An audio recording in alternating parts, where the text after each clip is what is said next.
സംസ്ഥാനത്ത് 3 ദിവസം കൂടി പരക്കെ വേനൽ മഴയ്ക്ക് സാധ്യതയുണ്ടെന്നാണ് കേട്ടോ കാലാവസ്ഥാ നിരീക്ഷണ കേന്ദ്രം പറയുന്നത്. ശക്തമായ കാറ്റും ഇടിമിന്നലോടുകൂടിയ മഴയും പലയിടത്തും ഉണ്ടാകുമെന്നും പറയുന്നു. തിരുവനന്തപുരത്ത് അതിരാവിലെ മുതൽ തന്നെ ഞാൻ പറഞ്ഞ പോലെ ഇടിമിന്നലോടുകൂടിയ മഴ പല സ്ഥലത്തും കിട്ടിയിട്ടുണ്ട്. അതുകൊണ്ട് തന്നെ നമുക്ക് എ കെ സ്റ്റെഫിനോട് ചോദിക്കാം വിശദാംശങ്ങൾ. Stephin, good morning. ശക്തമായ മഴ തിരുവനന്തപുരത്ത് പല സ്ഥലങ്ങളിലും ലഭ്യമാണല്ലോ. മൊത്തത്തിൽ മഴയുടെ ഒരു ചിത്രം ഇന്നത്തേക്ക് എങ്ങനെയാണ്? മൂത്തി, ഇന്നലെ അവസാനം വന്ന മുന്നറിയിപ്പ് അനുസരിച്ച് കോട്ടയം, ആലപ്പുഴ, തൃശ്ശൂർ ജില്ലകളിലാണ് മഴ ഉണ്ടാവുക എന്നുള്ളതാണ് ഇന്നലെ രാത്രി 12 മണിക്ക് വന്ന മുന്നറിയിപ്പിൽ പറയുന്നത്. ഇടിമിന്നലോടുകൂടിയ ശക്തമായ മഴ ഉണ്ടാകും. ഒപ്പം തന്നെ ഈ 12 മണി മുതൽ 3 മണിക്കൂർ നേരത്തേക്കായിരിക്കും ആ മഴ ഉണ്ടാകുക എന്നുള്ളതായിരുന്നു മുന്നറിയിപ്പ്. ഇനി ഏതായാലും രാവിലെ കാലാവസ്ഥാ നിരീക്ഷണ കേന്ദ്രത്തിൻ്റെ മുന്നറിയിപ്പ് വരാനുണ്ട്. തിരുവനന്തപുരം നഗരത്തിൽ നോക്കിക്കഴിഞ്ഞാൽ ശക്തമായ മഴയായിരുന്നു രാവിലെ മുതൽ തന്നെ ഉണ്ടായിരുന്നത്.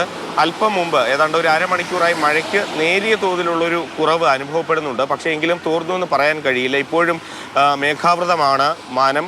അതോടൊപ്പം തന്നെ ഈ തമ്പാനൂർ അല്ലെങ്കിൽ മറ്റ് പ്രധാനപ്പെട്ട സ്ഥലങ്ങളിലൊക്കെ തന്നെ വെള്ളക്കെട്ട് ഈ ശക്തമായ മഴ പെയ്ത സമയത്ത് ഉണ്ടായിരുന്നു. പക്ഷേ ഇപ്പോൾ വെള്ളമെല്ലാം തന്നെ ഇറങ്ങിപ്പോയിട്ടുണ്ട്. നമ്മളിങ്ങോട്ടേക്ക് വരുന്ന വഴിക്ക് ആകപ്പാടെ വെള്ളക്കെട്ട് കണ്ടത് ശ്രീകണ്ഠേശ്വരത്ത് നിന്ന് ആ മേൽപ്പാലത്തേക്ക് പോകുന്ന വഴിയിൽ മാത്രമാണ്.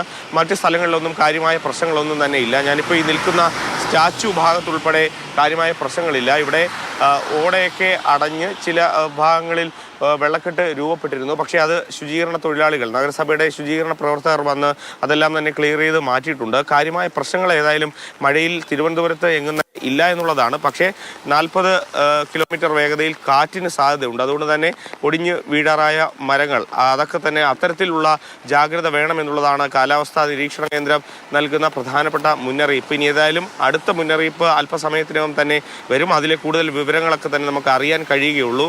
ഇപ്പോൾ ഏതായാലും മഴ ഒഴിഞ്ഞു എന്ന് പറയാനാകില്ല. കാരണം അത്തരത്തിൽ മേഘാവൃതം തന്നെയാണ്.